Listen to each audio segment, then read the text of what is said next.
Today we're going to continue with Beyond Good and Evil, the epigrams and interludes. This is part 4 of the text.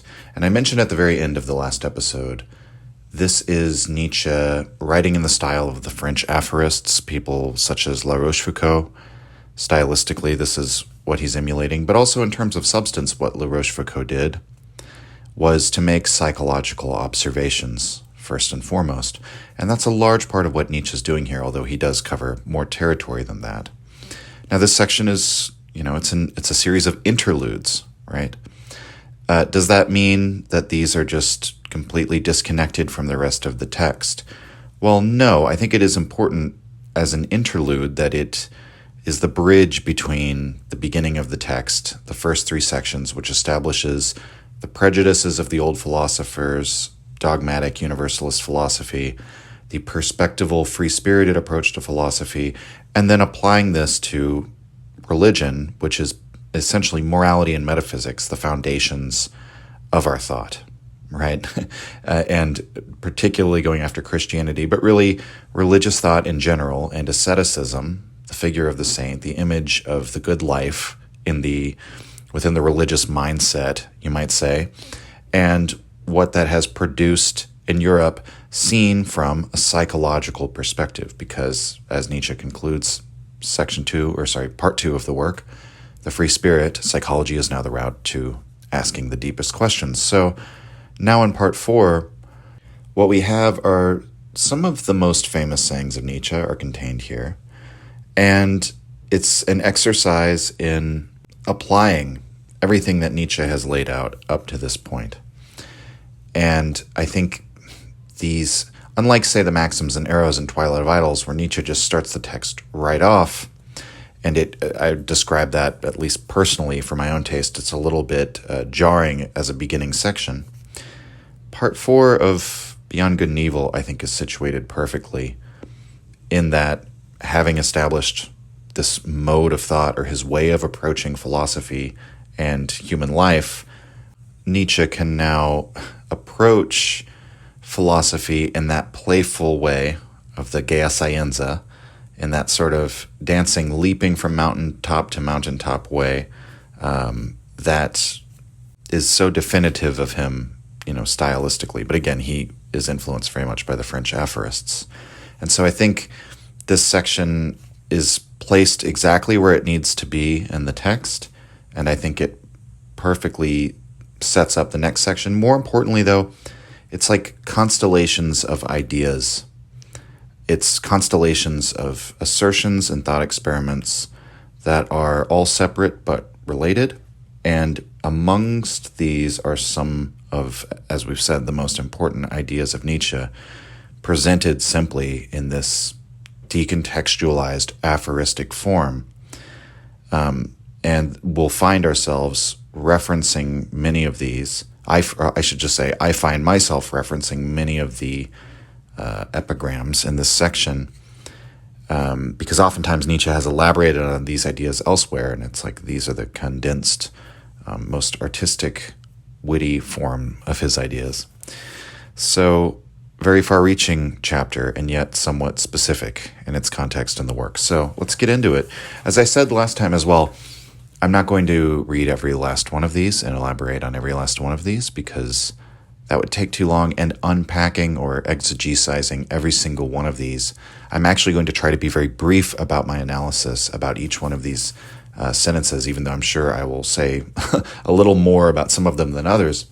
But just because not only would that practically take forever, but it's a insult or offense to the style, the aphoristic style, to do that in some sense, right? Nietzsche's taken this idea and distilled it down into this most simple and direct form. And so going and elaborating about it at great length is almost to just take it and make it ugly, to vivisect it, right? Nevertheless, if I've promised you a walkthrough analysis of the text, we're going to have to do that to some extent, but this will probably be the briefest episode, which I think is fitting for this style of this section. So now let's get into it. We'll start with 63, the first one. Quote, "Whoever is a teacher through and through takes all things seriously only in relation to his students, even himself. end quote. And I think that's Nietzsche's way of conveying to us that even though we all have to have the mask, right? That to some extent there's always a mask because there's always something incommunicable and singular about every human being and their inner contents. Nietzsche, nevertheless, he's taking things seriously in this book because we are the people he's intending to teach or to give his wisdom to, right? His students in this context. And while he can sort of out of exuberance mock what the philosopher does throughout the beginning of the work, that could always raise the question, like, well, is Nietzsche telling the truth when he says that all philosophers wear a mask? Is he telling the truth when he says every philosopher is just authoring their own involuntary unconscious memoir? Because that wouldn't have to include Nietzsche himself, which would mean this book is just his involuntary unconscious memoir. And in which case, to what extent is he just falsifying the truth? Because he's already told us that, he doesn't believe in the objective truth, right? But I think this first aphorism is a declaration of his sincerity in his work, in what he's trying to teach. 64, quote, knowledge for its own sake, that is the last snare of morality. With that, one becomes completely entangled in it once more, end quote. Right, so the truth, seeking the truth in order to do the good, right, might be the original Socratic drive to knowledge. Eventually we arrive at this will to truth in a completely detached, abstract, dispassionate form. And it becomes the love of knowledge for its own sake, knowledge not as a means, but as the ends. But this is still morality, because that's an irrational assertion of the value of knowledge. Let's see. We'll skip a couple here. We'll do 65A, and it's just designated as 65A because there were two sections numbered 65 in different editions of the text. Quote, one is most dishonest to one's God. He is not allowed to sin. End quote. So the holy or the ideal is something that is a reflection of that which is human, all too human. That's what we've been, discussing here, that there is no good or holy divine essence separate from what is base or evil or natural or arises naturally, right? One progresses into the other in the human mind and how we perceive these things from our given perspective, right? So one of the ways you could state that is that the idea of God comes out of sin, right? And that our representations of God, our ideals or anthropomorphisms of God or gods, we do not want to allow these creations, which come out of our fallible humanity, our fallible human mentation, or our human minds, we might just say, and yet we've created something sinless. That's the dishonesty in the way that we idealize. And you could, of course, apply this on the level of not a literal God, but someone's ideal or their idol, in a very in a sort of an allegorical sense, right? The way we say money could be somebody's God, or a musician or an actor could be someone's God. 66, quote, the inclination to depreciate himself, to let himself be robbed, lied to, and taken advantage of, could be the modesty of a god among men, end quote. And Kaufman notes the word modesty here is sham, and most other places this word has been translated into shame. So the shame of a god, the inclination to depreciate himself, let himself be robbed, lied to, and taken advantage of, could be the shame of a god amongst men. So I'll leave you to think that one out for yourselves. So what Nietzsche said about the shame of a god could be the mask of its opposite, right? And so to let yourself be robbed, lied to, taken advantage of, to resist not evil, turn the other cheek, let all those things happen to you, could be a mask for your shame, which could be what? Well, we might think in the Christian morality of revenge, that turning the other cheek can actually be perceived as a malicious act from a psychological standpoint, given the writings of Tertullian and other church fathers who rejoice in the idea that they'll forever behold the suffering of the damned, the non-Christians who oppress them, right? And that behind this resist not evil idea is the idea that you'll get yours, which is actually very malicious and vindictive. Okay, let's We'll skip this next one. 68. Quote, I have done that, says my memory. I cannot have done that, says my pride, and remains inexorable. Eventually, memory yields. End quote. And this is completely true, and the only way you can really know this is for yourself over the long course of life, where things that are embarrassing or that you did that were immoral according to your own standards or your community standards, or just where you didn't measure up, or where you were just embarrassed yourself, right? You're going to want to forget those things, and your memory will actively edit them to make them not as bad as they really were. Now, for some people, if it's like sufficiently traumatic, they'll be unable to forget. It'll echo with them forever. But that's why Nietzsche says my pride. So it's really vanity that people who are vain, sufficiently vain, will actually misremember themselves in a positive way. That pride actually does have that power. It's a very powerful force. If you don't have that, then, if you have no confident or positive self-image, then yeah, you probably will remember the shameful and embarrassing things. You need some measure of pride to overcome those things. But it's a very important aphorism for the way memory works, and just on memory and forgetting. 69, quote, one has watched life badly if one has not also seen the hand that considerately kills, end quote. And we might just remember Nietzsche's comments at the end of the last section about, the person with the potential to be a great individual who is botched by the society at large, who doesn't turn out well, right? And Nietzsche basically says the right thing would have been not to preserve those types of people, right? That these religions of Christianity and Buddhism want to preserve everything out of their deep sense of pity. And that's part of why pity is such a problem for Nietzsche, is that he sees this like culling blade of nature as, well, a natural thing, right? And so that's why he says, watched life badly, right? What is life? That essence of nature, right? Nature is the essence of life, we might say. Whatever. These words are already kind of like intermediary abstractions on the reality. But that if you've looked into nature long enough, you haven't seen how it's considerate in what it culls away. Okay. 70. Quote, if one has character, one also has, one's typical experience, which recurs repeatedly, end quote. Sorry, I butchered that. I only bring this up because I just wanted to point out how if one has character, right? So if you are something definite in the world, then your typical experience recurs repeatedly. And I think there is something. Eternal return is one of those things that you can see on many different levels of analysis. There is like the grand thought experiment of eternal return. There is the idea of it as a physical notion, obtaining in actual physics. And then there's sort of like the metaphorical way of looking at it, the way that, or like that you could say world historical, seeing patterns, right? And I think there's an element of that here. Okay, 71.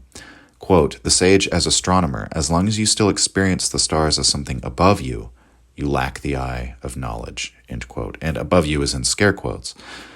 Fairly straightforward that the stars are not above you, right? That above you, beneath you, if you're on a globe floating in space, those directional concepts are perspectival insofar as you don't have any choice as to whether or not to perceive something as above you or beneath you in terms of your sense of things, right?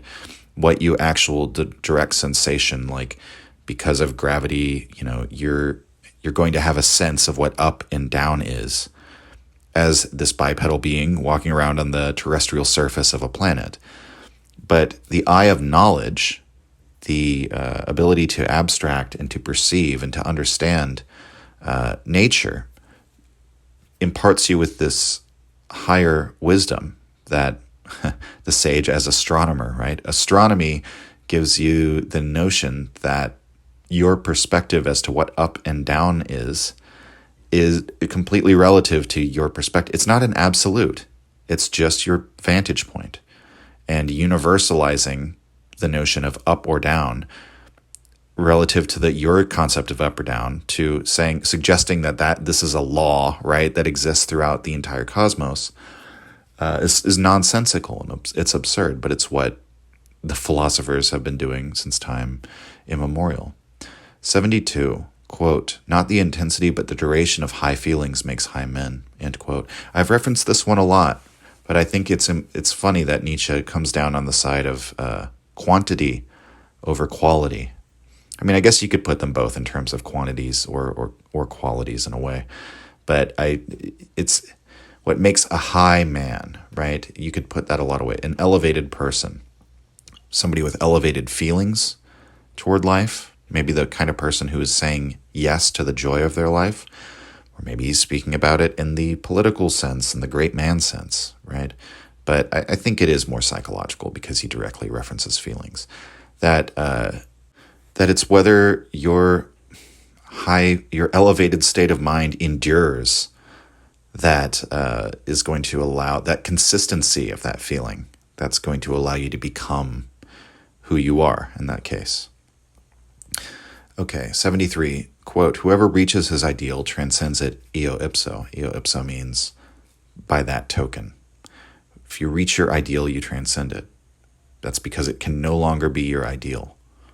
And you would also imagine that there's a demystifying element of that. That's why people sometimes have imposter syndrome, right? Everyone knows how ignorant and faulty they are in so many ways, and then they find themselves into a position of power as a tenured professor or as like a famous musician, and they're like, "What? I thought there was some like mystical, if not mystical, like some mysterious, X factor that all these people had that set them apart from me, and now I see I'm one of them." And I know that there's nothing, mysterious about my own inner content, because of course it's my own inner content. I know it better than anyone else. And so it demystifies when you reach your goal, when you reach the ideal that you've set for yourself. That riddle has been solved and that challenge overcome. So it no longer interests you, and you have to move on to something else. 73a, this is another inaccuracy. Quote, inaccuracy of numbering in different editions. Quote, "Many a peacock hides his peacock tail from all eyes and calls that his pride," end quote. So rather than taking pride in what is beautiful about you, beauty is something that's in appearance that you show the world, right? Taking pride in what you hide from the world. Very Nietzschean idea. Let's skip one. We'll go to 75. Quote, "The degree and kind of a man's sexuality reach up into the ultimate pinnacle of his spirit," end quote. And again, I can't help but think of Schopenhauer and Nietzsche's assessment of his sexuality as key to his philosophy. But we don't have to keep beating up on Schopenhauer. We can see how, what would you say, as one of the strongest physiological drives, the sexual drive is going to demand the most profound explanations when confronted in order for an idea to take charge of a feeling, or for a thought to suppress a feeling, right? Because that's what morality, metaphysics, religion does. And we've talked about how Nietzsche believes that ability of thoughts to suppress feelings was able to happen. It has to be, that thought must be of equal strength to the feeling that is suppressing. So the sublime, spiritual explanations for how we deal with and incorporate sexuality, whether that's to make sex sacred, whether that's to confine it within a ritualized context or within a, something like marriage. All of these ways are ways of the religion or the morality of or metaphysics of a society of dealing with the sexual impulse. And it reaches up to the ultimate pinnacle of the spirit because it has to, the spiritual explanation, the thought, the mental framework for approaching sexuality has to be equally powerful to the drive that it is dealing with. 76, quote, "Under peaceful conditions, a warlike man sets upon himself," end quote. And I think a lot of that is explained by Nietzsche believing that this will to power drive is like necessarily, its natural form is to take the form of physical expression on the external world, but he believes that can be turned inward when that sort of function of the will is suppressed and it turns back in on itself. And a lot of his philosophy involves that idea. Okay. 78, quote, "Whoever despises himself still respects himself as one who despises," end quote. So if you despise yourself, you're both the defendant and the accuser, right? And so how despicable can you really be if you are qualified to levy the charge as accuser against yourself, right? Or qualified to judge yourself, we might say. How despicable, if you judge yourself as despicable, how despicable can you really be? Should you trust the ruling of that judge? And then you could consider all of the funny ways in which psychologically we like to split ourselves into two. And this idea goes back a long, long way. You have in the old Jewish canon the idea of the Yetzer Hara and the Yetzer Hatav, the good and evil inclinations, or the virtuous and wayward inclinations, we might say, that God put into every man. So you have it very early, the idea of this divided soul. Let's go to 80. Quote, "A matter that becomes clear ceases to concern us. What was on the mind of that God who counseled, 'Know thyself'? Did he mean, cease to concern yourself, become objective, and Socrates and scientific men?" End quote. So a matter that becomes clear ceases to concern us. Let's cross-reference that with 73. Whoever reaches his ideal transcends it eo ipso. So what was on the mind of that God who counseled, "Know thyself"? That's the dictum of the Delphic God. But Nietzsche mentions Socrates later in the passage. This is a man who said he always had a daemon who acted as his conscience, this divine spirit, we might say, that followed him around and kept him in line with his own conscience or his own reason, right? And so he brings up Socrates and the scientific men. This is the idea, this is a compacted version of the idea that Socrates is the full arrival of the scientific spirit and the will to truth, who therefore counsels us to know ourselves, because self-knowledge is the first sort of step towards morality in the Socratic view, right? But if we are to fulfill that ideal of knowing ourselves, we will then transcend that ideal, and the self will cease to concern us. And Nietzsche is asking, what did they really mean? Did they mean cease to concern yourself, become objective? So cease to be concerned with your own well-being and ambitions in the world. Become objective. Sacrifice life at the altar of the truth. This kind of approach to the world that is, first created by Socrates, we might say, and then by the road of Platonism, and then through Christianity, is fully realized in the mind of Europe, is to hold the truth above, any of your worldly concerns. Martyr yourself for the sake of the truth. That is, in large part, the Christian tradition. To be willing to bear suffering, oppression, resist not evil, right? All of these things for the sake of the truth. Let yourself go.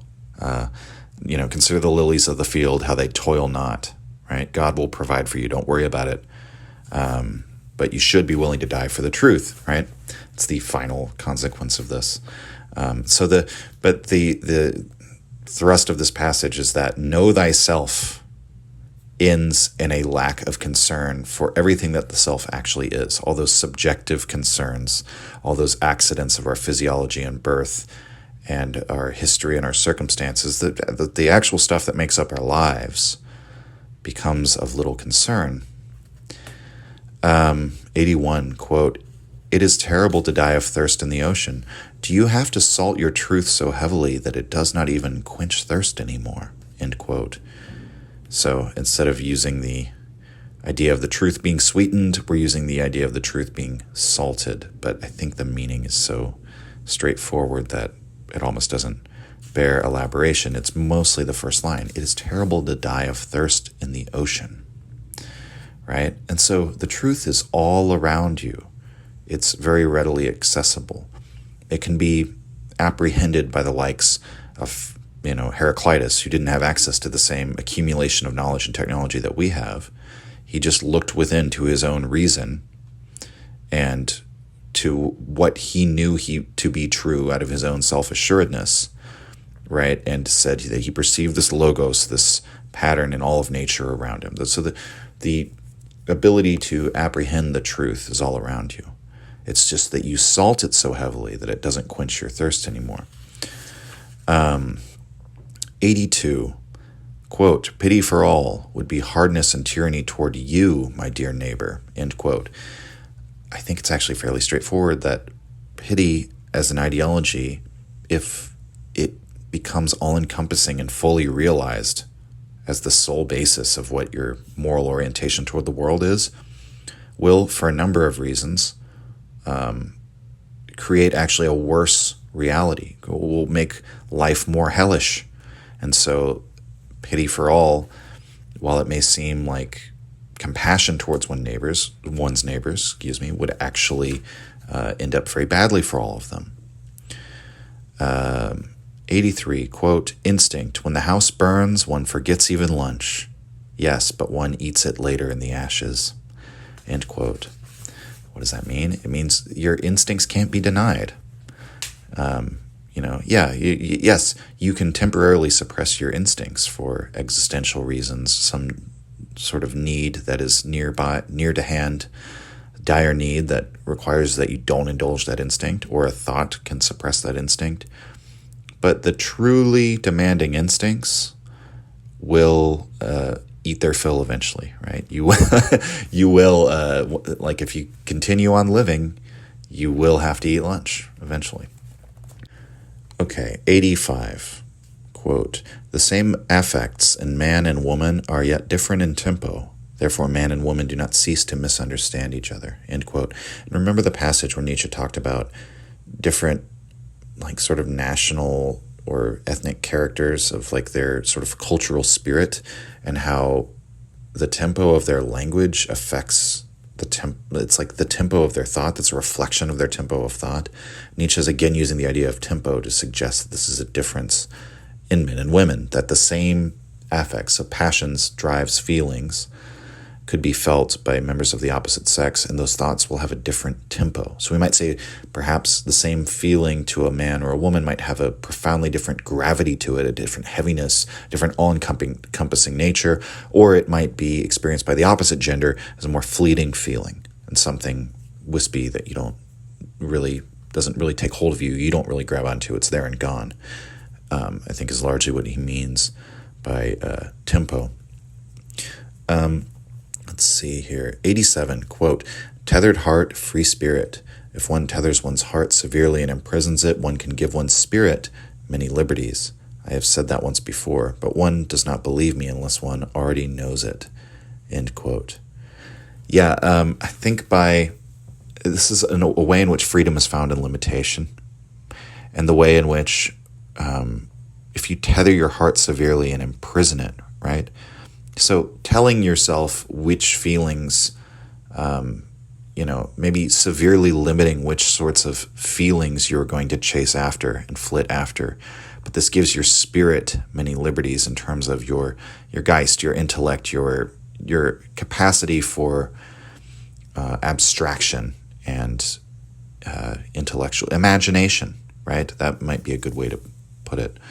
I've often talked about this, that when I'm out on the road touring with my band, you might think that's like a wild, free experience, but in a way, your whole day is like really regimented because you have to be somewhere every single day. You have a schedule to keep, and then you have to take care of all your needs in between that, and you have to make sort of group decisions to figure that all out. And so you don't ever wake up and wonder what you're going to do that day, right? You have your whole day laid out for you. In some sense, but then in the fact that there's no question of who am I, what am I doing, what's going on in my life, you're doing exactly what you would be doing if you, had an option over it, right? If you were given the option to choose, you can do anything in the world, what would I do? Ideally, in a touring band, everyone is thinking this this is what I would be doing if nothing else, right? And so you don't have to think about that anymore. And then your appreciation for what's going on around you, and then the deeper thoughts that you can kind of have and entertain, you're kind of set apart from the, I don't know, the striving against other wills and competition of the marketplace, or the rat race as we like to call it, right? You've bound your heart and imprisoned it and directed it towards this one thing, and then your mind is a little bit freer. You can be a little bit more detached. At least that's my experience. Maybe I should just say I and me about all these things instead of second person you. But I have talked to other musicians who feel the same way. I mean, another thing might be like monks and ascetics who basically cut themselves off from everything in the world, and then meanwhile they're meditating these whole other universes into existence, right? In Pure Land Buddhism, that's like literally what they do. They sit there and they like create a whole mindscape of like a whole Buddha realm, right? The heart is bound and the spirit is going wild, right? Okay, 89, quote, terrible experiences pose the riddle whether the person who has them is not terrible, end quote.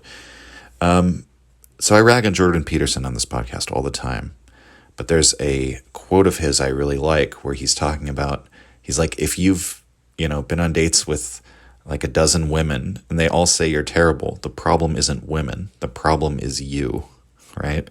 And so again, like many of us probably know somebody who's like, take it away from dating, but just like a walking disaster, like a clumsy person, right?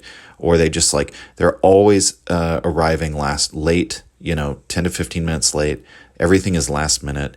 Everything is scheduled last minute. And then, things regularly fall apart on them. Events that they plan don't work out because everything's been going last minute, right? And so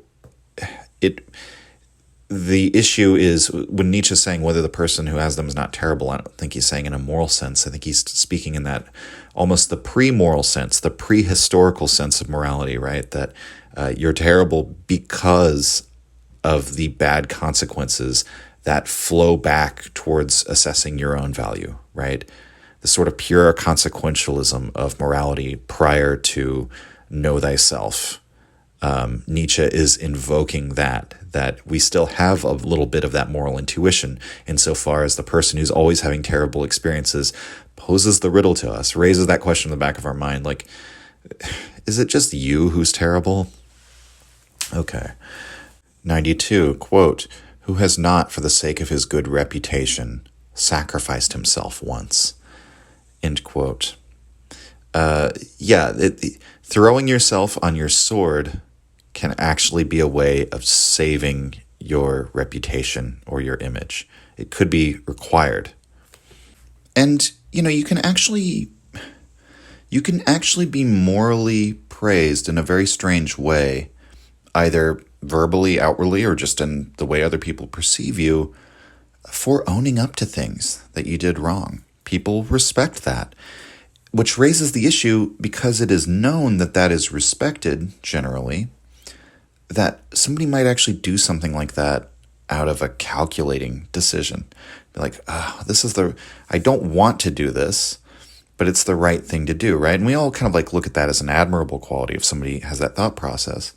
But this is sort of in the way that Nietzsche thinks that there's no distinction between selfless and selfish action, that one is premised on the other, because this awareness that your selfless action will garner you moral praise can actually motivate people to be selfless for selfish reasons.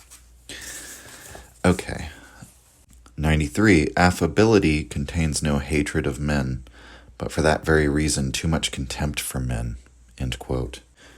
So if you truly respect humanity, and if you're honest with yourself about the way that you're naturally going to feel against people who are perhaps morally oriented against you, or have done things that you would consider terrible from your own moral standpoint, and you are going to have a moral standpoint if you're a functional human being, then you'll pay them the respect of hating them, being affable with people. There's a great saying actually about the United States. So I think only Americans will really understand this, but it's such a wonderful turn of phrase that people on the East Coast are kind but not nice. but people on the West Coast are nice but not kind. And that very much holds true, I found. Now, you might take issue with that specific assignment of those traits to those regions or whatever. But the idea of being nice but not kind, or kind but not nice, I think says a great deal. And it's all worth thinking about in regard to the way that we create personas or masks and live in this world of appearances, right? Understanding that the social world is a world of appearances. 94, quote, "A man's maturity consists in having found again the seriousness one had as a child at play," end quote. And I've quoted that one very often, and it, I think, ties in with the camel, the lion, and the child. The final transfiguration of the spirit is a new creativity, and what that creativity is, the seriousness of a child at play. Well, you can imagine, like, when I played with Legos, man, I don't know if I've been as serious about that as I have been about anything in my life. I mean, that's probably not true, but the things that I have been serious about in my life are things that have a play to them, that feel like play, right? Okay, 95, quote, "To be ashamed of one's immorality, that is a step on the staircase at whose end one is also ashamed of one's morality," end quote. I think this is one of those interludes that is a nice bridge from some of the considerations at the end of the last part that we looked at, of this sort of the three phases of morality, the eventual sublation or sublimation of morality into a post-moral age. That this is sort of saying, the beginning of the entire moral project is sort of this like recognition of oneself as not measuring up to the abstracted perfect moral standard that we have. And that sort of begins the quest of virtue. I mean, that's what Plato does in the Republic, right? He's like, let us craft an ideal perfect state, which is a macrocosm for the ideal perfect individual, has everything in perfect balance, and then look at the ways in which we do not measure up to that, right? To be ashamed of one's immorality.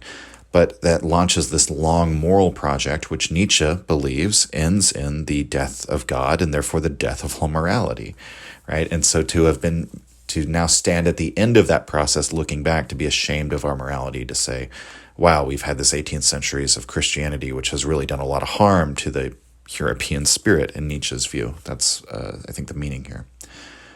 96, quote, "One should part from life as Odysseus parted from Nausicaa, blessing it rather than in love with it," end quote.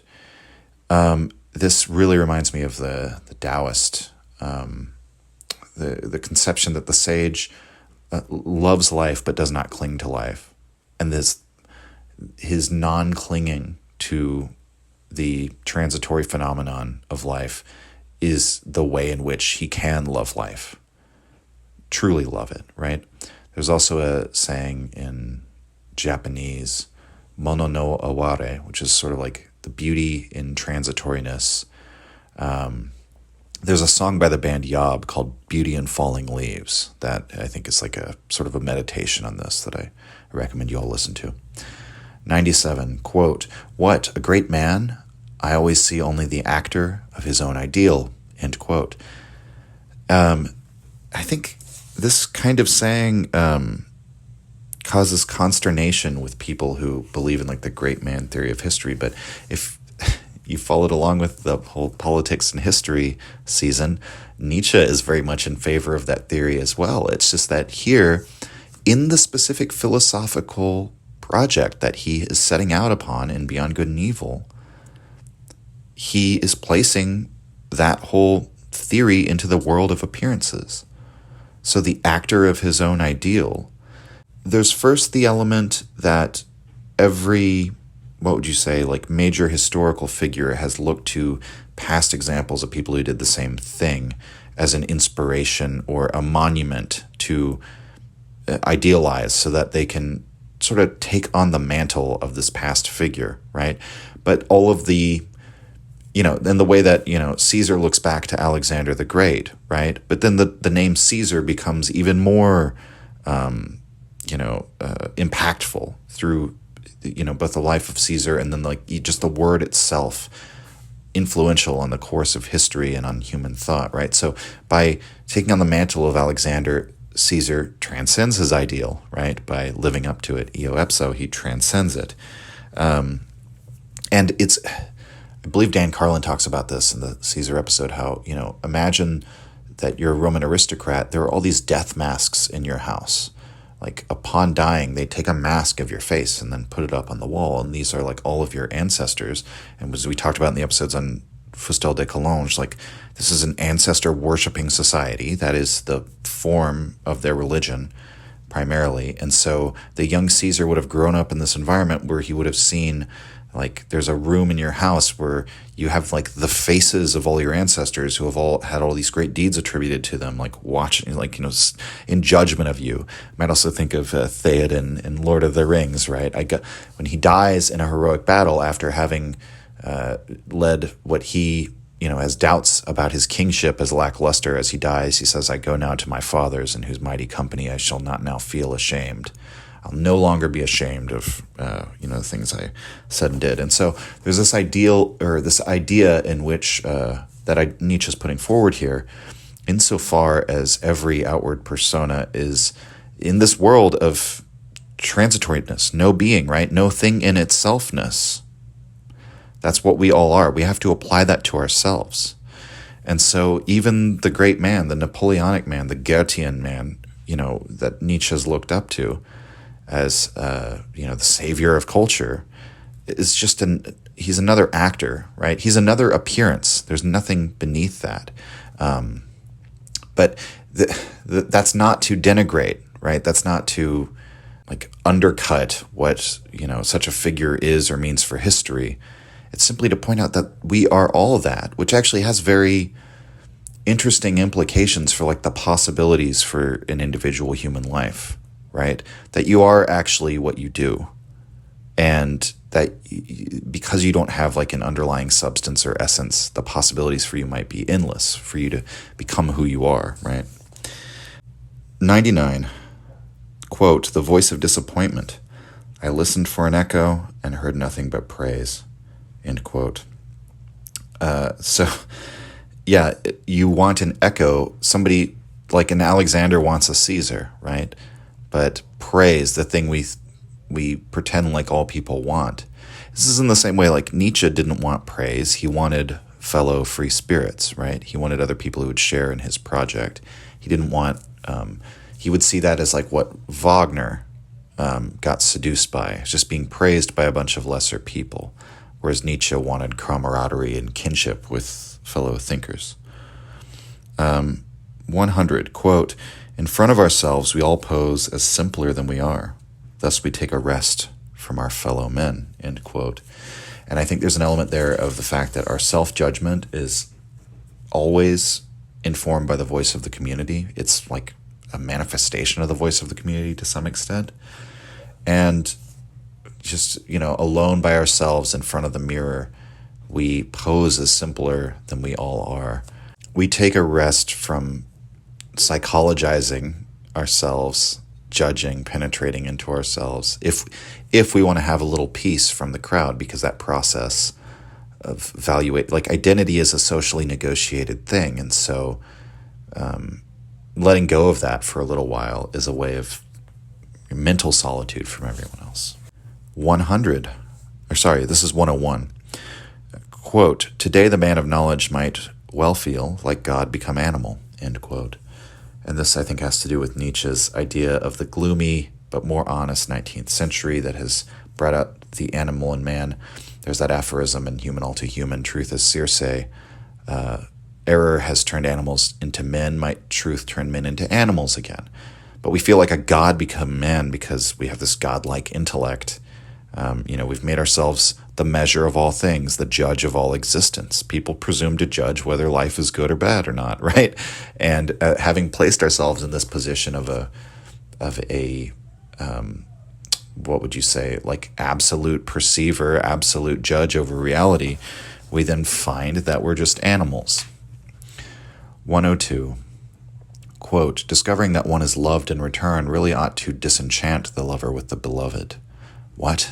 this person is modest enough to love even you, or stupid enough, or, end quote. Yeah, I think there is some psychological truth to this that I've heard of recently, that the Greek model of romance was actually accurate, that there's always one partner who is sort of like the beloved and the other one that's the lover. That obviously it goes both ways in every functional relationship or serious relationship, but there's one who's more desired and then the one who is more desiring. And I think Nietzsche's pointing out that reciprocity of desire in a way is a sort of unsettling thing for many people because of all of our inner, all those inner contents we've been talking about that involves all those pathologies and shames and the voices of the community inside of our heads and so on and so forth. We're always the harshest judges over ourselves, aren't we? Maybe there's an element of this, like Groucho Marx, who said, I wouldn't want to be part of any club that would have me as a member. 104. Not their love of men, but the impotence of their love of men keeps the Christians of today from burning us, end quote. So I'm just going to read Kaufman's note here as the interpretation, because I think he gets it just fine. Quote, if Christians were really passionately concerned for the salvation of their fellow men in the hereafter, they would still burn those whose heresies lead legions into eternal damnation, end quote. Yeah, I mean, it's funny how people will talk about concepts like heaven and hell and God and the devil with like barely an ounce of the sincerity that people used to inform the actions and the very lives of people who formerly believed this during the time, the peak of Christendom in the medieval times. And yet, if they truly took these ideas seriously, they would still be burning heretics and atheists, right? They're endangering people's souls forever and ever. Like, you're okay with somebody preaching something that could mislead your child, like the thing you love more than anything else in the world, could end up being tortured forever. If you really took that idea seriously, you would be on a crusade, right? But, they're not.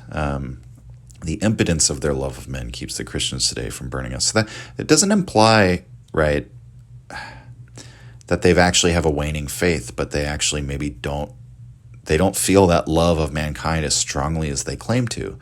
Maybe there's an element of what we talked about before. I'm turning the other cheek, but actually inside I'm thinking, yeah, you'll get yours, right? And Christianity's always had that element to it, going back to the book of Revelation. 105, quote, the piafraus, that means pious fraud or holy lie, a reference to Plato's Republic, which as we talked about during that episode, could be translated as magnificent myth. It doesn't necessarily have the implications of a lie, but this idea has still, originating with Plato, trickled into the consciousness that sort of implies like a lie for good intentions, where the ends justify the means, but you bend the truth, right? Okay. Quote, the piafraus offends the taste, the piety of the free spirit, who has the piety of the search for knowledge even more than the impiafraus.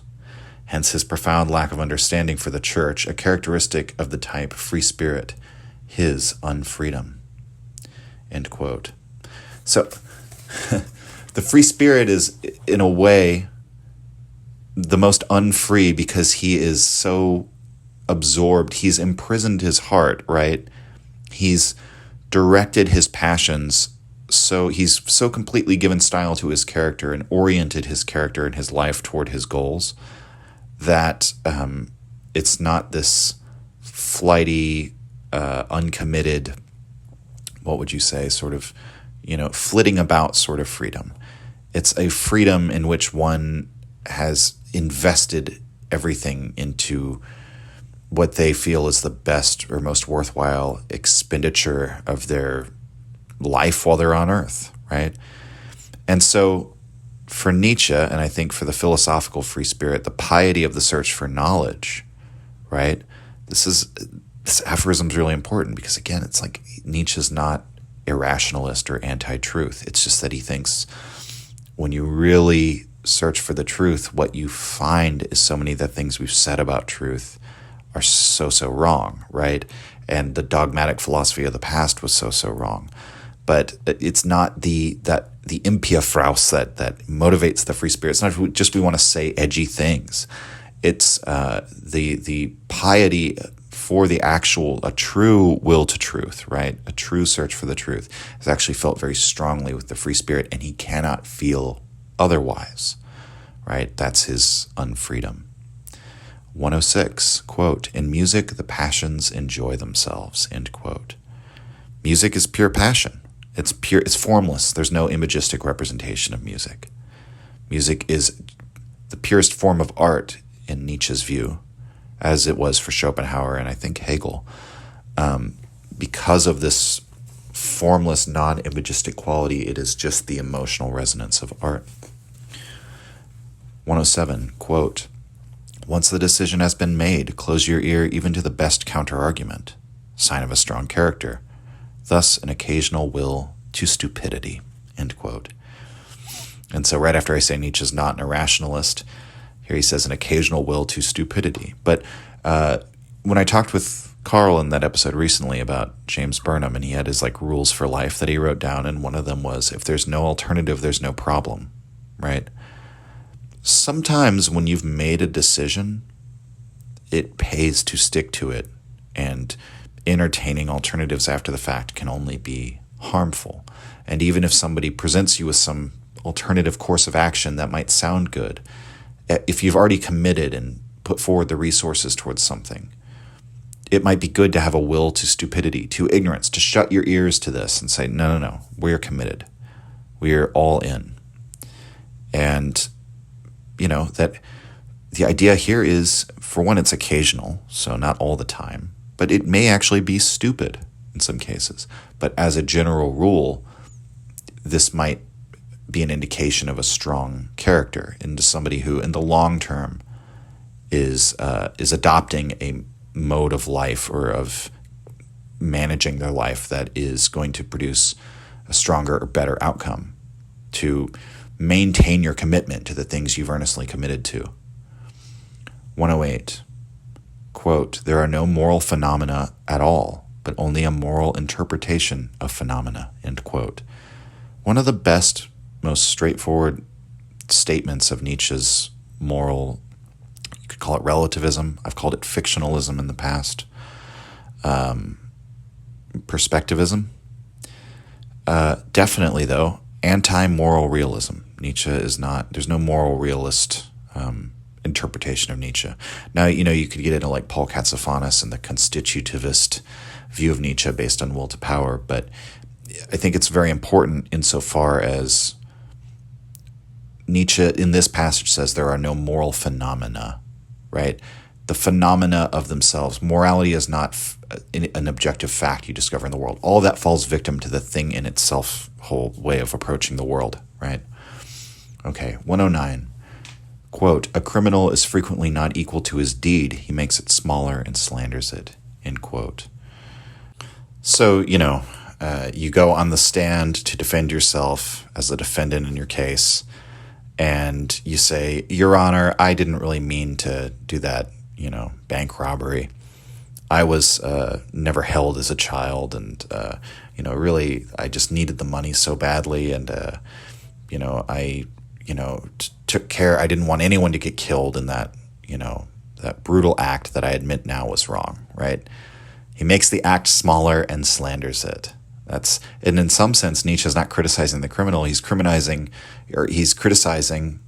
the morality that laces our entire criminal justice system and wants people to repent, right? How Christian our criminal justice system is. When in reality, the bank robber is probably just he's living as an outlaw, as somebody who doesn't care about the boundaries established, the moral and legal boundaries established by society, and is acting in accord with maybe an honest expression of his instincts to just take whatever he can get and be a dominating, he's returning to nature. He's being an animal figure. And Nietzsche does say a lot of his great men, had, Napoleon had criminal aspects of him, right? It's just the accidents of history and the way that he took advantage of the situation. He made himself way more than that. So there's an aspect of even the sort of the lowly criminal that Nietzsche thinks there's something there's some aspect of humanity or of like the animal kingdom that's represented in such a figure that he doesn't entirely, dislike, if I can put it in those really simple, vulgar terms. But here, he's not even really talking about that. He's just sort of pointing out how the criminal is compelled to make his deed seem like not quite what it was, to falsify it, right? The way that our morality about criminal justice compels people to falsify, maybe even in their own memory, the way that they conceive of the motivations behind their actions and even the actual history of things that, as they played out, right? Okay, 110, quote, "The lawyers defending a criminal are rarely artists enough to turn the beautiful terribleness of his deed to his advantage," end quote. And fairly straightforward. I just read it because it's like the other side of the coin to 109, right? It's like, what would it look like if criminals didn't do that? And how could the lawyer turn the beautiful terribleness of his deeds? We might imagine a lawyer arguing for on behalf of a serial killer, describing him as a type of artist or something. Look at the amazing, the thought and the depth and the technique that went into these killings. This man is a real artist, and we should take that into account and not give him such a harsh sentence, right? But he's actually saying the lawyers are rarely artists enough to do that. And I think there's some tongue-in-cheek in this passage from Nietzsche, right? Because in what way could you actually do that?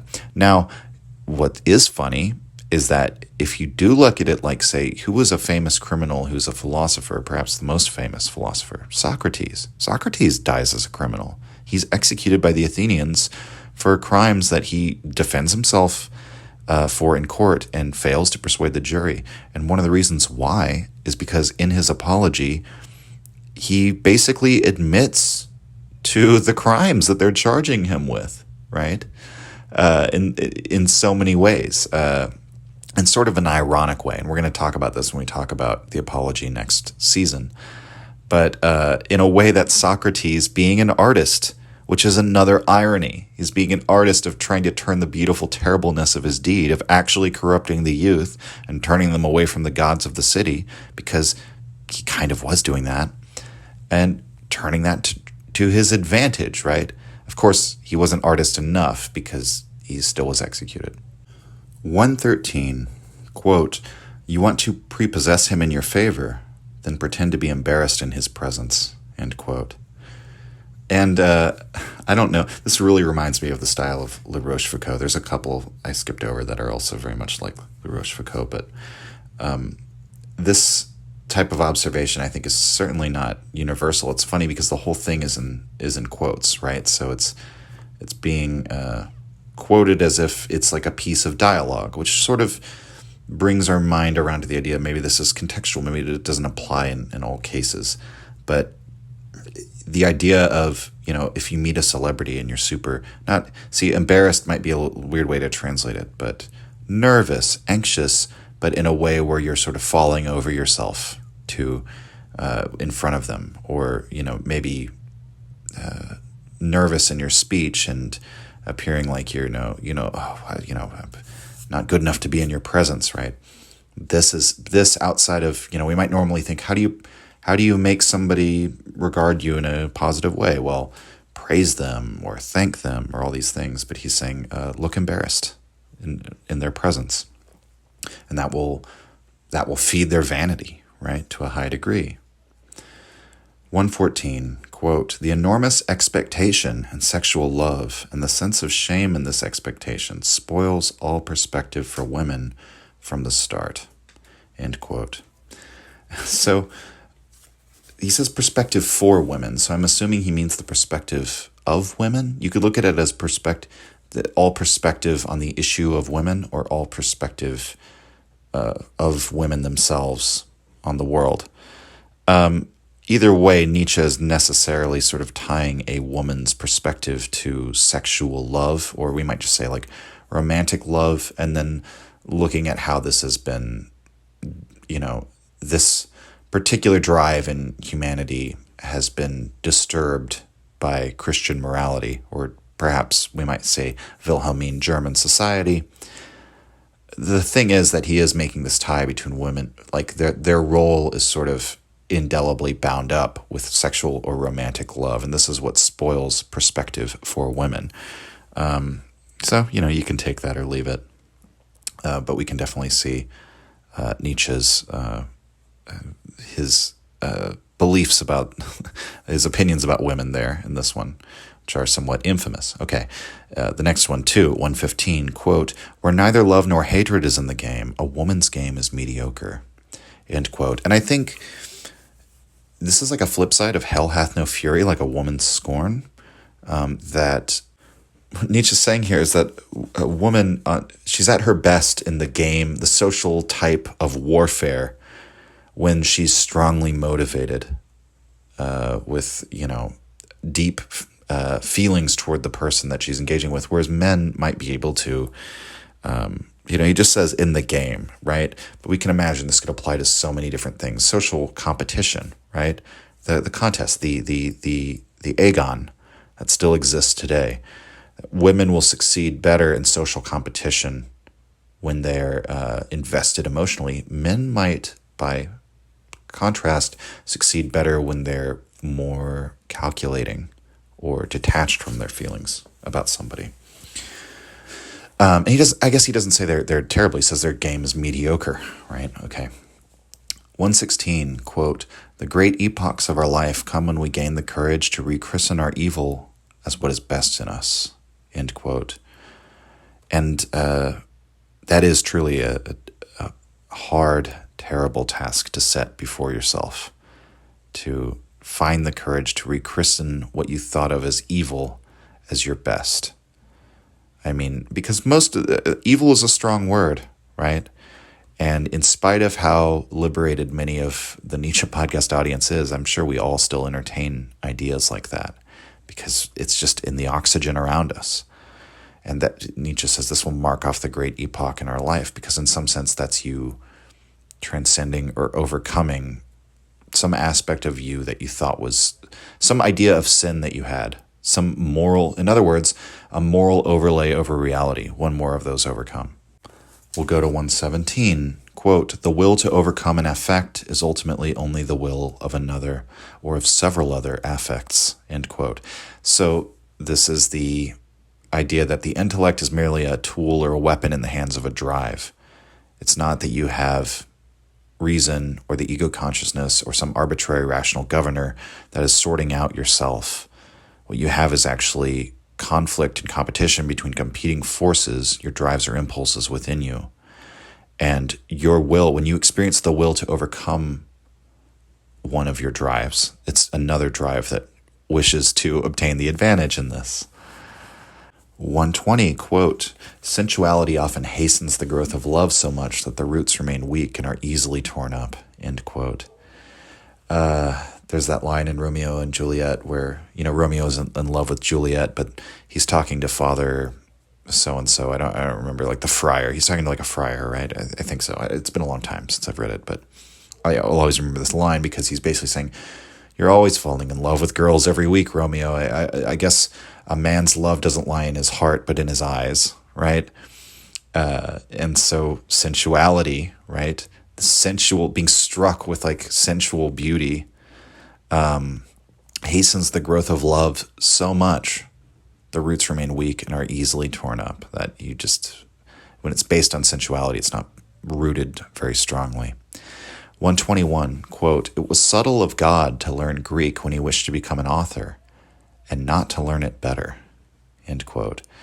And I don't know enough about biblical, translation and exegesis based on like the original languages, but this is a dig at the Bible, in a way, one that's been made about by a lot of stand-up comedians in the wake of Nietzsche as well, that the Bible is not the best book of all time.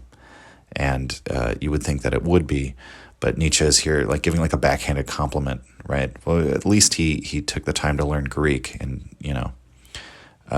which it's funny because I mean presumably the original text would not have been in Greek, but okay. 122, quote, "Enjoying praise is in some people merely a courtesy of the heart and just the opposite of vanity of the spirit," end quote. And I think this is follows from some of the other observations, psychological observations we've looked at in this section, right? That praise is not what people necessarily want. And enjoying the praise of others can just be another way of social nicety, right? It's another obligation to thank people for their praise of you. And it can be like onerous or burdensome. 123, quote, even concubinage has been corrupted by marriage, end quote. This is, I think, people talk about like the whip passage in Zarathustra. I think this is one of the most, like, I'm being careful with my words because I've recently been challenged on calling Nietzsche a misogynist, and more on that later. I'm going to do at least a short episode like addressing that and why I've said that. And also, I mean, it made me think a lot about the way I use words, actually, which may not be the same as everyone uses words, but which I think is a fairly logical way. Anyway, it kind of takes us far afield.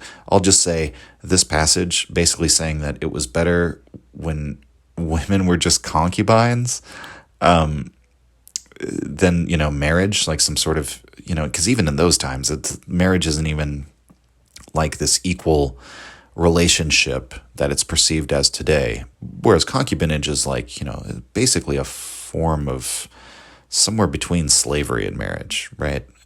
And so Nietzsche yearning for that again. To me, it's kind of an embarrassing passage. Okay, 124, quote, whoever rejoices on the very stake triumphs not over pain, but at the absence of pain that he had expected. A parable, end quote. Whoever rejoices on the stake, right? So you're being burned at the stake, and your sense that you're a holy martyr, right, beloved by God. This isn't actually a triumph over pain, but that such a person, I think Nietzsche is suggesting that such a belief can actually nullify the pain. That this conviction in the imminent truth of the kingdom of heaven, the very fact that somebody could actually rejoice while on the stake must point to the fact that it has this like sedating quality, that beliefs could affect our perception of our own pain in that way. And maybe Nietzsche, as a very pained person throughout his life, had experience with this. Okay, 125, quote, when we have to change our mind about a person, we hold the inconvenience he causes us very much against him, end quote. That is so true. I mean, there have been so many people, especially like among, we'll say like political commentators throughout the years, or just public figures who I've had to change my mind over them. And it's not like somebody like Sam Harris or Jordan Peterson for that matter, right? But it's not always in a bad way, right?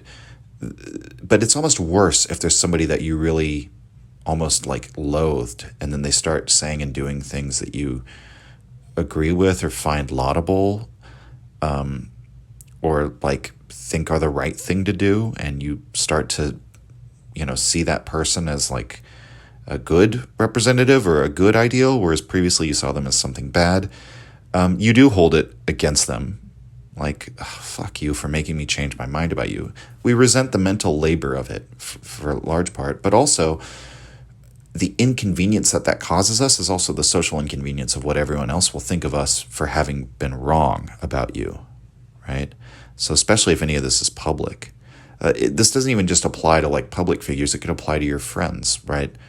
If you really vouch for somebody and then you find out he's a liar who stole money from your friend or something like that, and everyone knows you're like, hey, this is my buddy from back in school, and then he turns out to be a total scumbag and everyone hates him, and then you have to reevaluate what you think of this person in light of what they've done.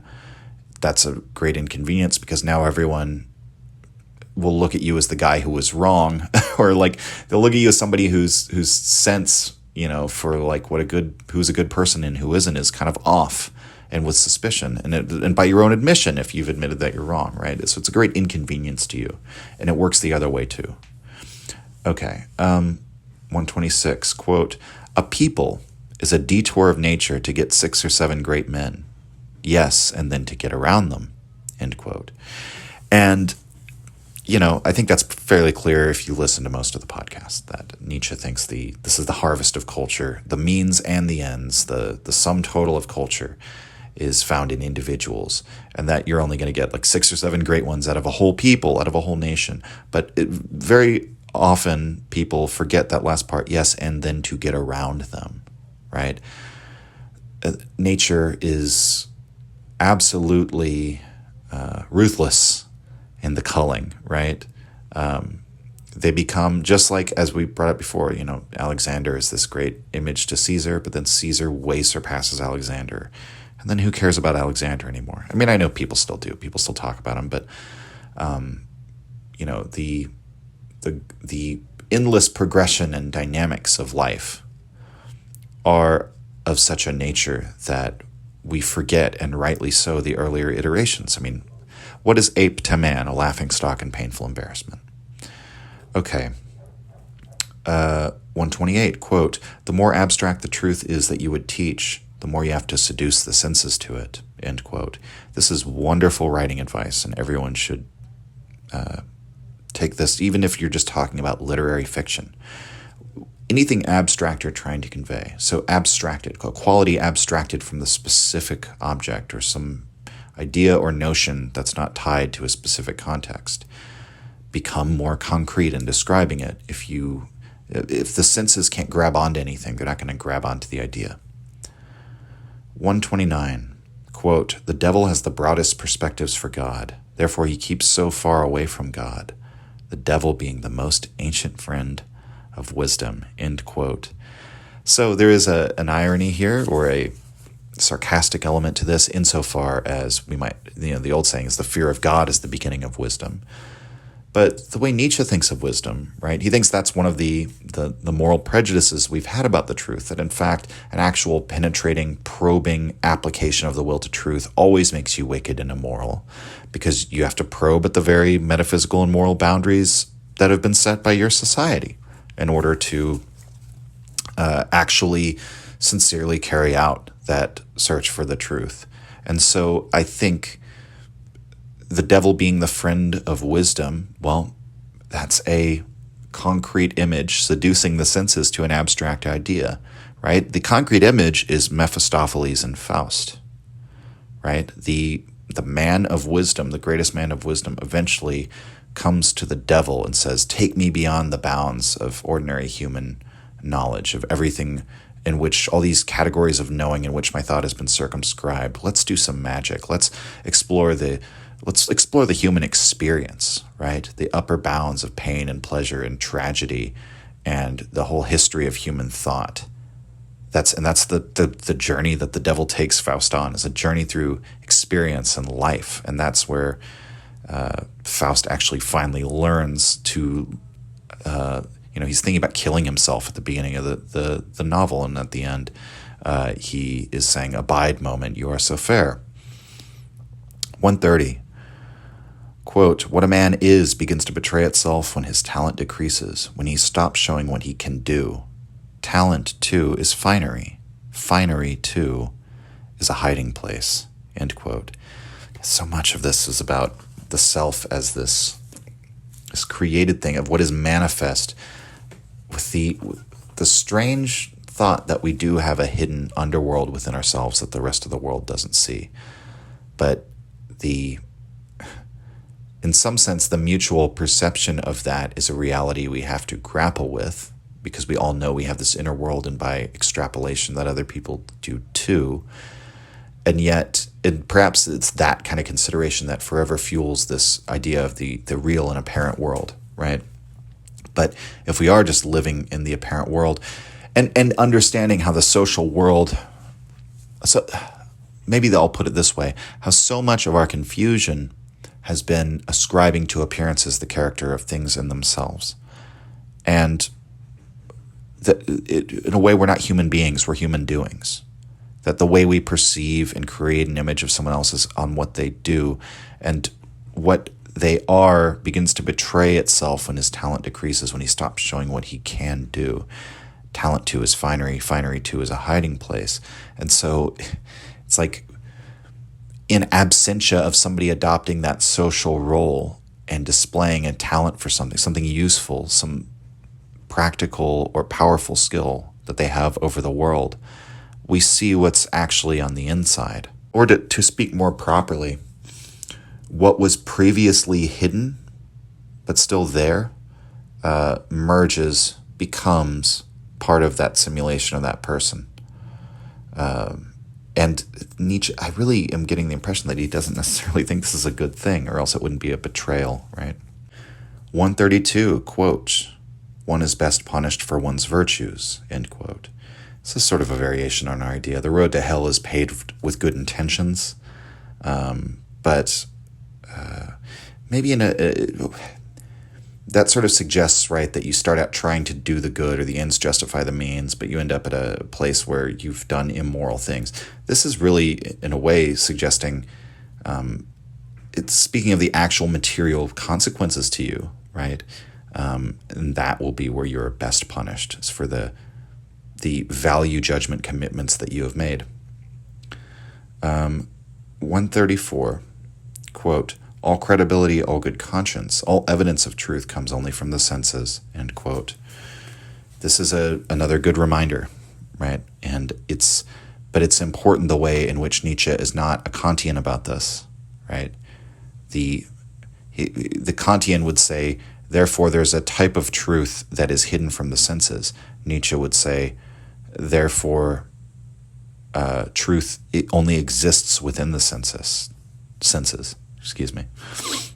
Okay, 136, quote, "One seeks a midwife for his thoughts, another someone whom he can help. Origin of a good conversation," end quote. So Socrates often spoke of himself as simply a midwife for the virtue of others, or something of that nature. So seeking a midwife for their thoughts, right? Looking for someone to bounce ideas off of, and another somebody whom he can help, right? Someone whom he can be the midwife to. This isn't a way of putting the conversation into lover-beloved category. They're active and passive role, right? There is that kind of aspect throughout this that even applies to the male and female observations.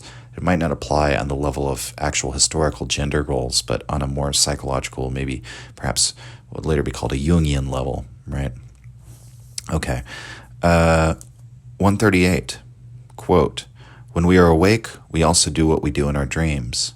We invent and make up the person with whom we associate and immediately forget it," end quote. Yeah, there is an aspect of the dreaming mind that Nietzsche likes to abduct in order to explain how the mistakes or errors that our waking mind makes in falsifying the world.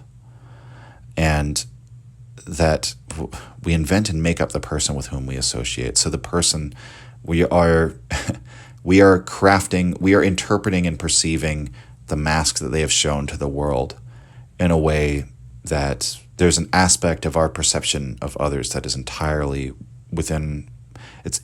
owes to us and who we are, to our perspective, right? And remains forever within that world of appearance. Okay, 141, quote, "The abdomen is the reason why man does not easily take himself for a god," end quote. And this is a line written by a man with lifelong stomach and indigestion problems, right? But, you cut underneath, if you look like underneath the skin of the abdomen, right? This mess of organs and intestines and everything. This physical reality, the inner workings of what we are, with all the bile and blood and muscles and tissue and all that, and the way that it often goes wrong, right? You get gunk in your gallbladder, your stomach gives you hell if you're Nietzsche. This is why we know that we are not gods. Okay. 143, quote, "Our vanity desires that what we do best should be considered what is hardest for us, concerning the origin of many immorality," end quote. And this is largely what Nietzsche says on the 1001 Goals, and thus spoke Zarathustra. Whatever was hardest, most difficult, the rarest thing for a people, required the most sacrifice, the most effort, the most expenditure of power, we might say, is what they called sacred. Okay, 144, quote, "When a woman has scholarly inclinations, there is usually something wrong with her sexually. Sterility itself disposes one toward a certain masculinity of taste, for man is, if I may say so, the sterile animal. End quote.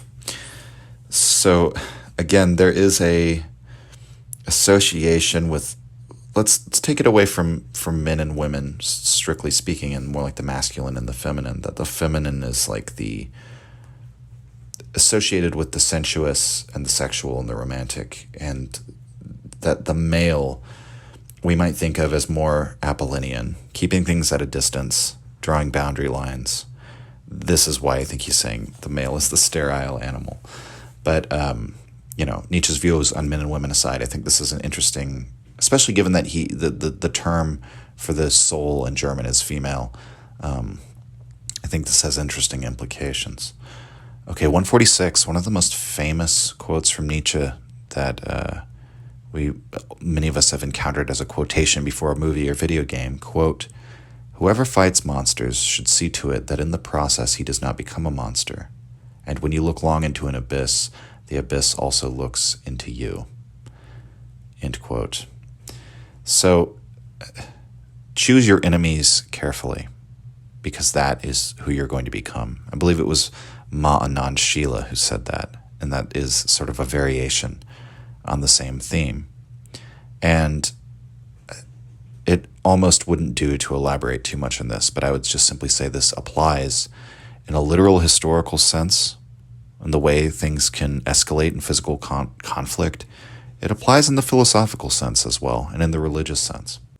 In 149, Nietzsche writes, quote, "What a time experiences as evil is usually an untimely echo of what was formerly experienced as good, the atavism of a more ancient ideal."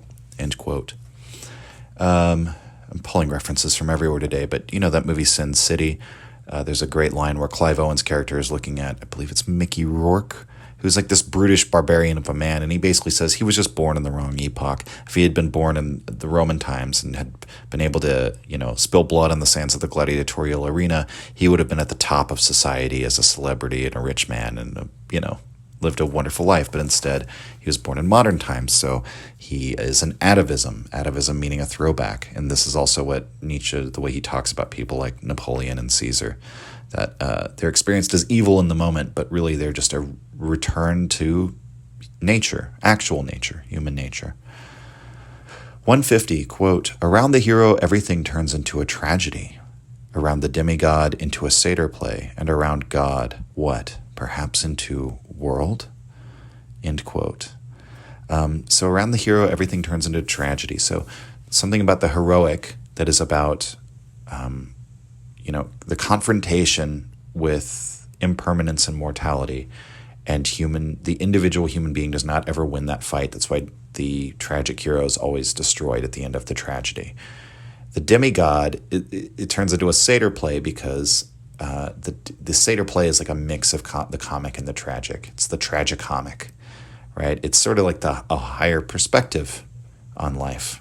And around God, what? Perhaps into world. And I must admit, this is a bit opaque to me as to what Nietzsche's trying to say here. He does have God with a capital G.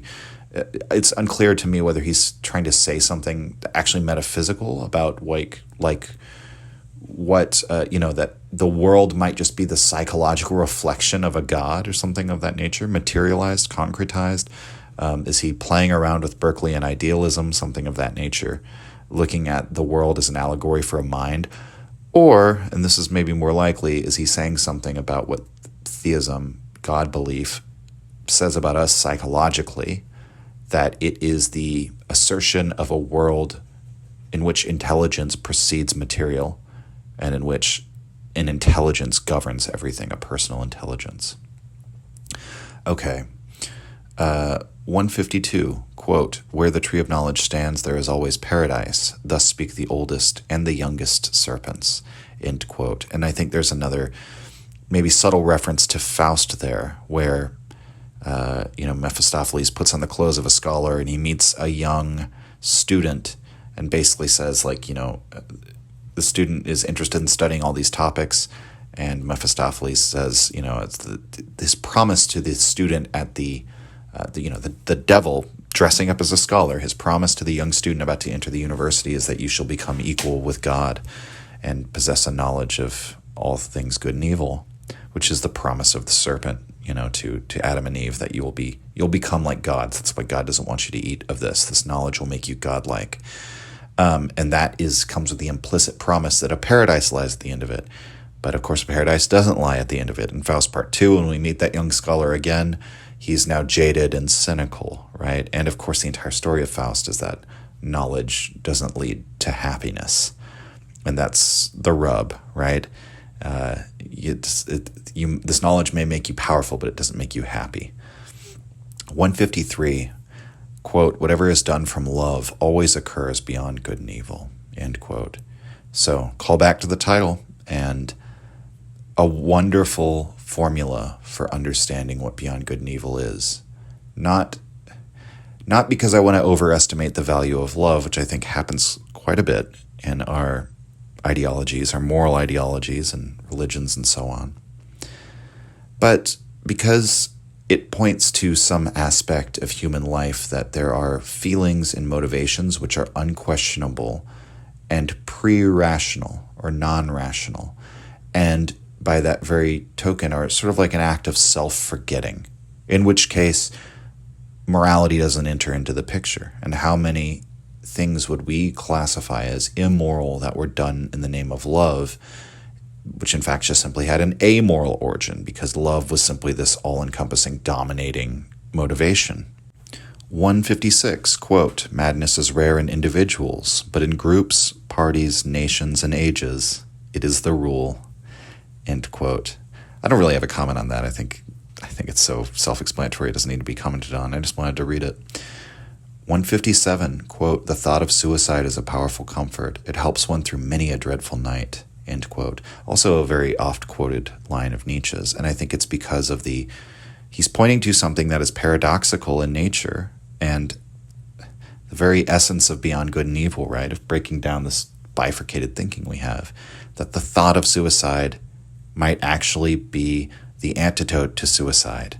The imagination of it, far from encouraging the actual act, can serve as like a substitute for the act in some sense. There's other interpretations of this as well, but that's what I look into it, or that's what I see in it. 158, quote, "To our strongest drive, the tyrant in us, not only our reason bows, but also our conscience," end quote. So it's not our reason or an independent voluntary governor that determines our actions, determines who and what we are, right? It is our strongest drive, because it's always a competition between drives within the self. And that's the tyrant in us. That's what's actually ruling. There's some drive that's become tyrannical, and even our conscience will bow to it, right? Our moral intuitions are going to, they seem to be something objective or coming from the lap of being, but are in fact just the voice of this drive. 159, quote, "One has to repay good and ill, but why precisely to the person who has done us good or ill," end quote. And that's true. That's not actually required by the drive. People engage in substitutionary violence, right? Where this would go back to the time of like tribal warfare, but, what is it? Sean Connery, they send one of our boys to the hospital, we send one of their boys to the morgue. Right? It's acceptable to use one of the enemy clan as a surrogate for the one who attacked you. So we'll move on. 160, quote, "One no longer loves one's inside enough once one communicates it," end quote. And this is the idea, again, that there's always something incommunicable about our deepest wisdom, or the most fundamental facts or psychological aspects about us are totally singular. And once you try to take your insight and contort it into this box, mutilate it into words, that's a sign that you don't love that insight enough. 161, quote, "Poets treat their experiences shamelessly. They exploit them," end quote. This is very true in a way, and I feel this with certainly with like music and all sorts of things. You do feel an exploitative element. of taking things from your life and turning them into a form of entertainment for others. Now, you tell yourself that you're doing it for some deeper reason, for art, right? But I certainly think that can be the case. Nietzsche is simply pointing out the ways in which art naturally demands immorality of us. Okay. 164, quote, Jesus said to his Jews, the law was written for servants. Love God as I love him, as his son. What are morals to us sons of God? End quote.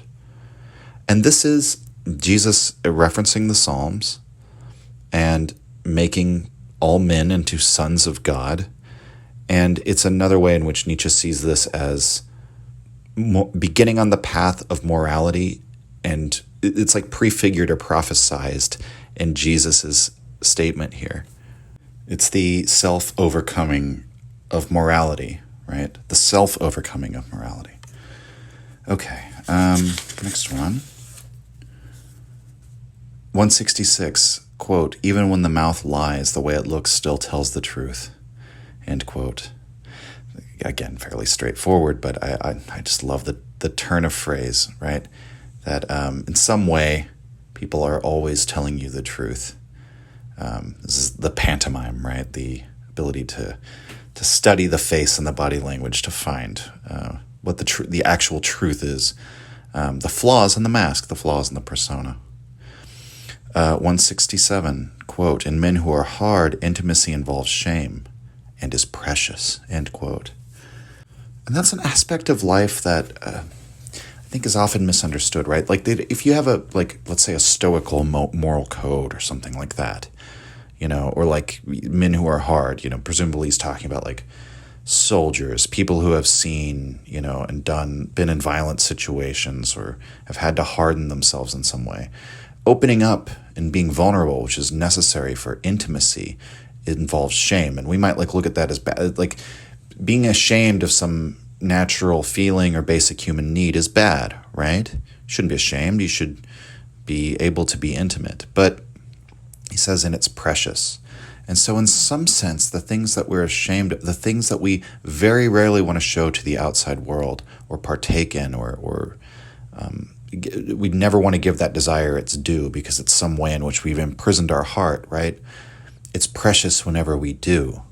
And the rarity of it, the true beauty of someone becoming vulnerable is almost proportionate to the fact of their hardness, right? To see a strong, hardened warrior weep, right? Like moves you way more than somebody who, is just like cries at the drop of a hat. Then it doesn't mean anything. Okay, 168, quote, Christianity gave Eros poison to drink. He did not die of it, but degenerated into a vice, end quote. So Christian love replaces Eros as this like romantic, passionate Greek view of love. And Eros didn't die, but he degenerated. Like the poison crippled and weakened him, and now he's just something vicious. It's no longer a virtue to love in the romantic, passionate sense, right? You can only love God, right, in the Christian ethos. 169, quote, talking about oneself can also be a means to conceal oneself, end quote. There are some people who cannot stop talking, and that is certainly can be a means of their concealing themselves in terms of, just imagine somebody engaging in endless superficial conversation of like, oh my God, I had the worst time on the trip here, and then never fly with this airline because they're so terrible, and we had some food, like maybe it's a series of complaints. That's, what just immediately came to mind. And there's something that is very superficial about that. That's not telling you very much about that person. That you might learn something deeper about someone by discussing, say, deep ideas, something that is apparently abstract. You might learn a great deal more about their soul, like their real inner content, than hearing all the events of someone's day recounted to you.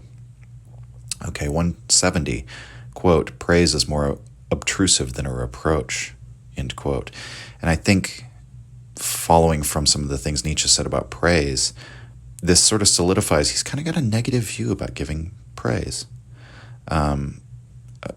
that, I don't know, I don't think it bears much more explanation. 171, quote, "In a man devoted to knowledge, pity seems almost ridiculous, like delicate hands in a cyclops," end quote. And it is a rather ridiculous image he gives us there. He's stimulating the senses, right, to an abstract idea. That pity seems ridiculous. And this is, again, to cross-reference an earlier aphorism. If one has looked deeply into life and nature, we see the ways in which pity is just contrary to the ruthless actuality of Mother Nature. Number 174, quote, "You utilitarians, you too love everything useful only as a vehicle for your inclinations.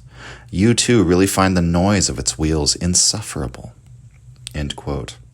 So even utility, the love of what is useful. Well, useful for what? It's just the vehicle for your inclinations. And so even though they tend to agree that what's useful is accruing pleasure and avoiding pain, or the greatest good for the greatest many, whatever good might mean, right? That good will be a vehicle for everyone's own inclinations. What one finds pleasurable will be a vehicle for their own inclinations. What they find painful is a vehicle for their own inclinations.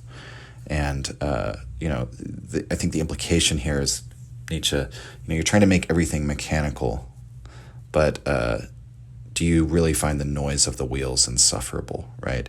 There's some aspect of trying to get away from arbitrary valuations in utilitarianism, and yet it becomes merely a vehicle for that.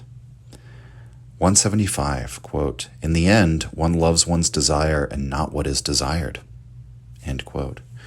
I think this comes out of the Symposium, which we might remember was Nietzsche's favorite text at Forte, that there is an aspect of love that is always reflects back into ourselves, that love is always self-love, that we want what we want, and that's an expression of the love of ourselves. What we love is the desire itself, almost in, like, you might say in a form, the abstract form of the desire, right? But the individual objects of the desire are not really truly what is loved. 176, quote, "The vanity of others offends our taste only when it offends our vanity," end quote. So the vanity of others is just fine. We all think of vanity. That's like kind of a, if not a sin, a distasteful thing, right? But it doesn't really upset us, except when it clashes with our own. 177, this is very important to understanding the entire book, quote, "Perhaps nobody yet has been truthful enough about what truthfulness is," end quote. Not much more to say on that. It's a good summation of Beyond Good and Evil. 179, quote, "The consequences of our actions take hold of us, quite indifferent to our claim that meanwhile we have improved," end quote. So the person is not a self in itself, right? We are in some way always shifting, always a becoming being. And we can always look back and with some truthfulness and say, that person that made that mistake in the past, that wasn't really me. Maybe by analogy to Buddhism, this aphorism will become rather clear, right? That in Buddhism, you're sort of like a locus of karma. And you don't have a self in the sense of like having some sort of objective, substantive, unitary entity called the self that is the same across time. In fact, it is different across time because everything's impermanent. Your self is constantly changing such that you can't even say that you were the same you that walked in the room as, what is it, T.S. Eliot's Four Quartets? The man who got on the train to read the newspaper is not the same who got off at the next platform. And yet you still have to bear the karmic consequences for your actions, right? Try going before a judge and saying, Your Honor, your DNA completely changes over every 7 years. All the cells in my body are completely regenerated. That crime was committed 8 years ago. And see how well that goes over, right? The consequences of your actions still follow you. And because Nietzsche doesn't hold to this free will idea, in a way it's still that pre-moral, prehistoric age of morality, claiming its due on us still today, still inherit the legacy of that, the consequences of that moral outlook, right? 180, quote, "There is an innocence in lying, which is the sign of good faith in a cause," end quote. So the holy lie, right? The ends justify the means. There's a certain innocence about that point of view. There's a naivete to that point of view, right? Which is a way of putting it which is endearing. And that, it's like they just love the cause so much they're willing to lie any amount for it. And I love the way Nietzsche can do something like that. Take something that should, by all accounts, be a criticism and make it sound nice. And vice versa. 181, quote, "It is inhuman to bless where one is cursed," end quote. And I think that is a statement on the freakishness of Jesus and how maybe the ways in which we've been botched by Christianity. The message of resist not evil and how it's taken hold. 183, quote, "Not that you lied to me, but that I no longer believe you has shaken me," end quote. And this is a big deal. I mean, it's the basis of trust and not being able to trust somebody anymore. That's what really shakes you to your core, when you realize I can't trust you. It may not even be that the lie itself, was so bad. It's when you realize, like, oh, this person's a liar, and that it causes a whole reevaluation of your image of them, because the appearance they're giving off is not a genuine appearance, right? 184, quote, "The high spirits of kindness may look like malice," end quote. And there is something about, it goes back to being nice but not kind, or kind but not nice. That the true desire to be kind to someone, to actually do what would actually be best for them, can in that moment appear as malice, right? If somebody asks you, like, don't let me smoke another cigarette, and then they come asking for the pack of cigarettes you took from them, and you withhold it, right? Is that a malicious act? No, of course not, right? But maybe that's a bad example because it doesn't even look like malice. We might say something more like forcing someone through a detox program in rehab. That might be a really ugly process. It could involve a lot of, feeling like absolute death and vomiting and being unable to sleep. But on the other side of that, right, you will come to a better place. And this is the last one, 185, quote, "I don't like him. Why? I am not equal to him. Has any human being ever answered that way?" End quote. And so what we get on the final aphorism of this section, it is a little underwhelming, I think a little anticlimactic, but it does say something rather subtle, which is a nice note to end on. The ways in which so much of what we do and what our conscious life is a falsification. Because the implication, the undertone of that passage is, in many cases, that is why we don't like people. Because we have the perception that, we've encountered something superior to us and that embitters us to that person. The jealousy, the resentment over someone who is simply better than you in some way. And we're not talking about somebody who's unfairly succeeded, but sometimes, you just, like I'll use my own example in music. I've seen local bands blow up beyond being regional bands, become national acts, and other locals who the scene is so outwardly supportive and so pretends to be so supportive of one another, and they'll become so spiteful and hateful toward those people behind their backs. Suddenly they're just posers, right? Oh, they sold out. All the things, familiar things. People really say this stuff, and they really do they don't publicly do it, but you can hear them say it privately. And it is almost entirely just a function of the fact that they've succeeded. And they will even tell themselves that they succeeded unfairly, but oftentimes they didn't. Like, they actually did they just write better music than you write. They're your artistic superior. That doesn't mean they will always be. It doesn't mean you can't improve yourself or transcend them, make them your ideal and transcend them. But that resentment is real. And what Nietzsche's pointing out there, has any human being ever just honestly been like, that's why I don't like this person, because he makes me feel less than he is in his presence. I'm not equal to him. That's why I despise him. And his implication is, no, we don't say things like that. That since time immemorial, we falsify. We take the inner content, the actual, if what we are is not a stable, solid, unitary thing, but this bundle of drives or affects or passions, right? That's the inner content. We falsify those affects or passions or drives or motivations. We falsify who and what we are in many ways. And we accordingly live in this world of images of ourselves and other people. And the final note is that's not bad. Like there's something about that is irrevocably the human condition. It's just, if we're going to be serious about what truthfulness is, we have to be serious about the ways in which our psychology basically leads us to falsify who we are, to take the mask of our opposite and use that to hide our shame to the world, and how that's what everyone's doing, and how it's this whole world of appearances within the relevant realm of the social world and the psychological world is truly an astonishing thing, a bewildering thing. But hopefully Nietzsche, through his insights in the style of the French aphorists, has helped us see beyond, look underneath the skin a little bit. All right, and with that, we're done with part 4. Next week will be part 5, the natural history of morals. Very excited to get into that, and look forward to talking to you all again. Thank you for joining me. Signing off.